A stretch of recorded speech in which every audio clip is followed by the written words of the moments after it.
എല്ലാവർക്കും നമസ്കാരം. ഇന്ന് നമ്മൾ നല്ല മുരുമുരാന്നിരിക്കുന്ന ഒരു കോളിഫ്ലവർ ഫ്രൈയുടെ റെസിപ്പിയാണ് ഉണ്ടാക്കാൻ പോകുന്നത്. ഇതുവരെ കോളിഫ്ലവർ ഫ്രൈ ശരിയാകാത്തവർക്ക് ഈ റെസിപ്പി ധൈര്യമായിട്ട് ട്രൈ ചെയ്യാവുന്നതാണ്. ചിലരൊക്കെ പറയാറുണ്ട് കോളിഫ്ലവർ ഫ്രൈ ചെയ്യാൻ സമയത്ത് നല്ല ക്രിസ്പി ആയിട്ടുണ്ടായിരുന്നു, പക്ഷെ കഴിക്കാൻ നേരത്ത് ആകെ തണുത്ത് കുഴഞ്ഞു പോയിന്ന്. ഈ പ്രശ്നങ്ങളൊക്കെ ഒഴിവാക്കാനായിട്ടുള്ള നല്ലൊരു റെസിപ്പിയാണിത്. എല്ലാവരും വീഡിയോ മുഴുവനായിട്ട് കാണുക. വീഡിയോ കണ്ടുകൊണ്ടിരിക്കുമ്പോൾ ഇഷ്ടമായെങ്കിൽ മറക്കാതെ ആ ലൈക്ക് ബട്ടൺ ഒന്ന് അമർത്തുക.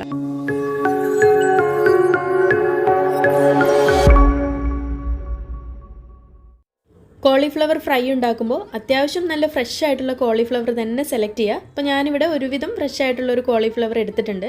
ഇനി ഇത് വളരെ തിന്നായിട്ട് നീളത്തിന് കട്ട് ചെയ്തെടുക്കുക. ഒരുപാട് കട്ടിയില്ലാതെ പരത്തി വേണം ഇത് കട്ട് ചെയ്തെടുക്കാനായിട്ട്. ഇങ്ങനെ ചെയ്യുമ്പോൾ നന്നായിട്ട് മസാല പിടിക്കാനും പിന്നെ നന്നായിട്ട് ഫ്രൈ ചെയ്ത് വരാനും എളുപ്പമായിരിക്കും. അപ്പോൾ ഞാൻ ഏകദേശം ഒരു 2 കപ്പ് കോളിഫ്ലവറാണ് ഇവിടെ എടുത്തു വെച്ചിരിക്കുന്നത്. ആദ്യമേ തന്നെ നമുക്ക് ഈ കോളിഫ്ലവർ ഒന്ന് വേവിച്ചെടുക്കണം. ഒരുപാട് വേണ്ട, നല്ല തിളച്ച വെള്ളത്തിൽ ഒരു 5 മിനിറ്റ് ഒന്ന് വേവിച്ചെടുത്താൽ മതി. അതിനായിട്ടൊരു പാനിൽ അത്യാവശ്യം വെള്ളം വെച്ചിട്ടുണ്ട്. ഇതിലേക്കൊരു 1/4 ടീസ്പൂൺ മഞ്ഞൾപ്പൊടിയും 1/2 ടീസ്പൂൺ ഉപ്പും ചേർത്തതിന് ശേഷം നന്നായിട്ട് തിളയ്ക്കുമ്പോൾ ഇതിലേക്ക് നമ്മൾ കട്ട് ചെയ്ത് വെച്ച കോളിഫ്ലവർ എല്ലാം ചേർത്ത് കൊടുക്കുക.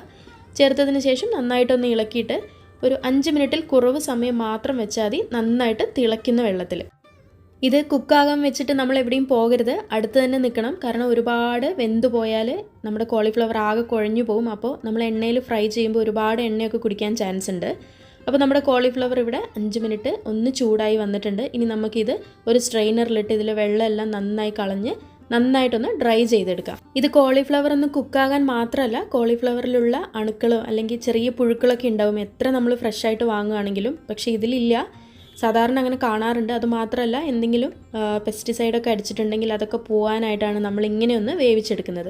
കോളിഫ്ലവറിൻ്റെ ചൂടൊക്കെ നന്നായിട്ട് പോയി ഇതിലുള്ള വെള്ളമൊക്കെ നന്നായിട്ട് വറ്റി വരുന്ന സമയത്ത് നമുക്കിതിലേക്കുള്ള മസാല തയ്യാറാക്കി വെക്കാം.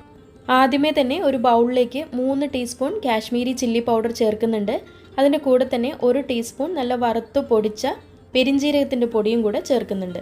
കൂടെ തന്നെ 3 ടീസ്പൂൺ ജിഞ്ചർ ഗാർലിക് പേസ്റ്റും കൂടെ ഇതിൻ്റെ കൂടെ ഇട്ട് കൊടുക്കുന്നുണ്ട്. ഇനി ഈ മസാലയിലേക്ക് ചേർത്ത് കൊടുക്കുന്നത് 1 ടീസ്പൂൺ പെപ്പർ പൗഡറും 1 ടീസ്പൂൺ മല്ലിപ്പൊടിയും 1/4 ടീസ്പൂൺ മഞ്ഞൾപ്പൊടിയുമാണ്.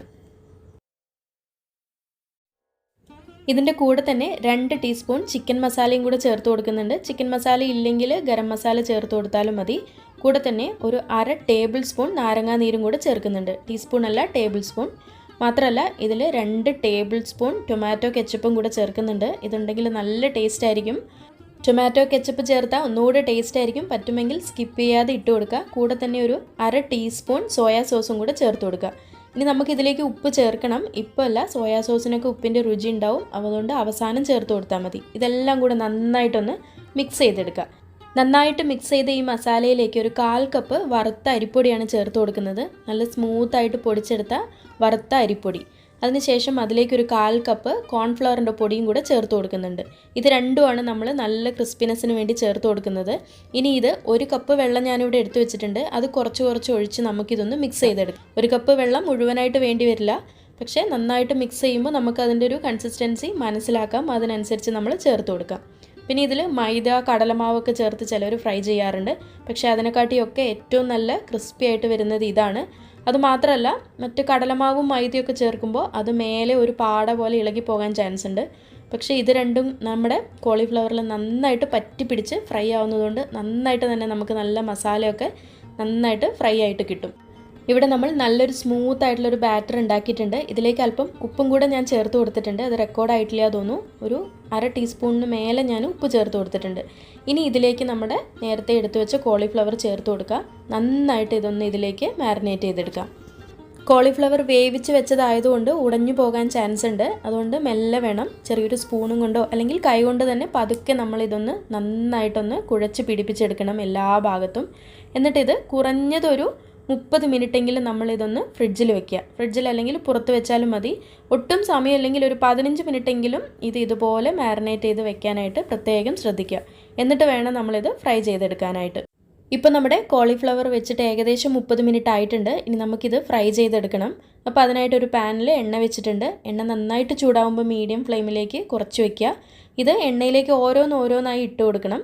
പിന്നെ എണ്ണയിൽ ഇടുന്നതിന് മുന്നേ വീണ്ടും നമ്മളിതൊന്ന് മിക്സ് ചെയ്ത് കൊടുക്കണം. കാരണം മസാലയൊക്കെ താഴെ ഉണ്ടാവും. അപ്പോൾ വീണ്ടും അതിലൊരു കോട്ടിങ് കിട്ടാനായിട്ട് നന്നായിട്ടൊന്ന് മിക്സ് ചെയ്ത് കൊടുക്കുക. എന്നിട്ട് എണ്ണയിലിട്ട ഉടനെ ഇളക്കി കൊടുക്കരുത്. കുറച്ച് നേരം കഴിയുമ്പോൾ വേണം നമ്മൾ ഓരോന്നോരോന്നായിട്ട് തിരിച്ചിട്ട് കൊടുക്കാനായിട്ട്. അപ്പോൾ നല്ല ക്രിസ്പി ആയിട്ടുള്ള കോളിഫ്ലവർ ആയിരിക്കും നമുക്ക് കിട്ടുക. അപ്പോൾ ഒരുവിധം വെന്ത് നല്ല ഫ്രൈ ആയിട്ട് വരുന്ന സമയത്ത് നിങ്ങൾക്ക് ഇഷ്ടമാണെങ്കിൽ കുറച്ച് കറിവേപ്പിലയും പിന്നെ നടുവേ കീറിയിട്ടുള്ള പച്ചമുളകൊക്കെ ചേർത്ത് കൊടുക്കാവുന്നതാണ്. കോളിഫ്ലവറിൻ്റെ 2 ഭാഗവും നന്നായിട്ട് ഫ്രൈ ആയി കഴിഞ്ഞാൽ പതുക്കെ ഒന്ന് ഇളക്കി കൊടുക്കുക. അപ്പോൾ എല്ലാ ഭാഗവും ഒരേപോലെ ഫ്രൈ ചെയ്ത് കിട്ടാനായിട്ട് ഹെൽപ്പ് ചെയ്യും. അപ്പോൾ ഇത് എണ്ണയിൽ നിന്ന് എടുക്കുമ്പോൾ കുറച്ചൊന്ന് തണുത്ത പോലെ ഉണ്ടാവും, പക്ഷെ കുറച്ച് ആറി കഴിയുമ്പോൾ നല്ല ക്രിസ്പി ആയിട്ട് തന്നെ ഉണ്ടാവും. ചപ്പാത്തിയുടെ കൂടെയും പൊറോട്ടയുടെ കൂടെയൊക്കെ ബെസ്റ്റ് കോമ്പിനേഷൻ ആയിട്ടുള്ള ഈ കോളിഫ്ലവർ 65 എല്ലാവരും ഒന്ന് ട്രൈ ചെയ്ത് നോക്കുക.